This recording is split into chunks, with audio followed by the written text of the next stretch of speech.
ગરમા ગરમ થેપલા મેથીના.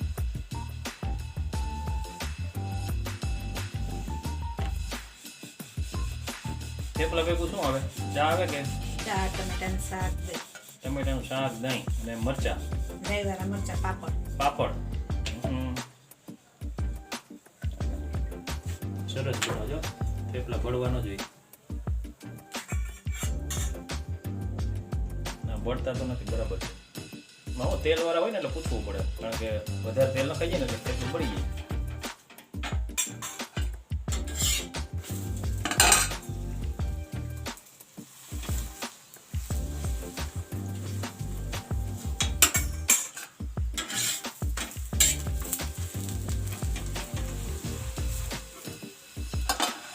અહીં તો થેપલાનો ટપો લાગી ગયો હે.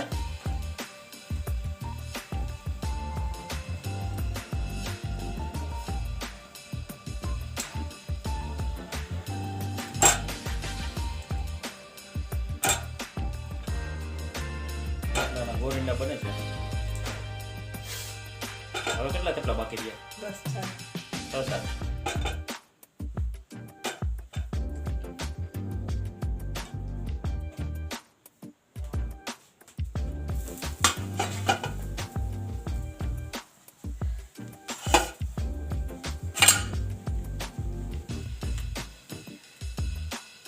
અમાર પૂરાની થેપલા બહુ ભાવે ને? હા.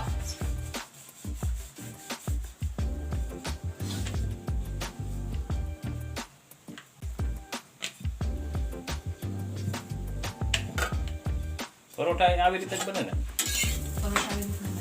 તો એની રીત બદલી જાય. થેપલા તો ઠંડા ભાવે ને?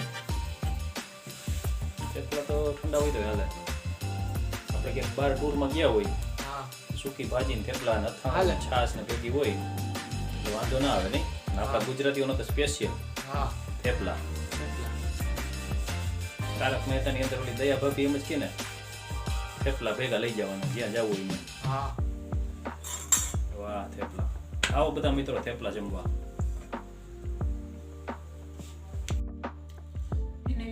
જમવાનું તૈયાર થઈ ગયું છે અને આપણે હવે જમવા બેસી ગયા છીએ, બરાબર ને? જો થેપલા છે, ટમેટાનું શાક છે, પાપડ, મરચા, છાશ. ખૂબ સરસ.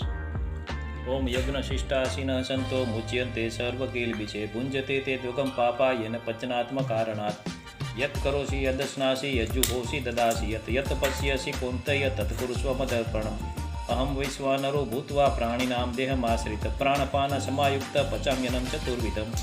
ઓમ સહના ભવતુ સહનો ભુનક્તુ સહ વીર્યમ કરવાવહે તેજસ્વિનાવધીતમસ્તુ મા વિદ્વિષાવહે. ઓમ શાંતિ શાંતિ શાંતિ.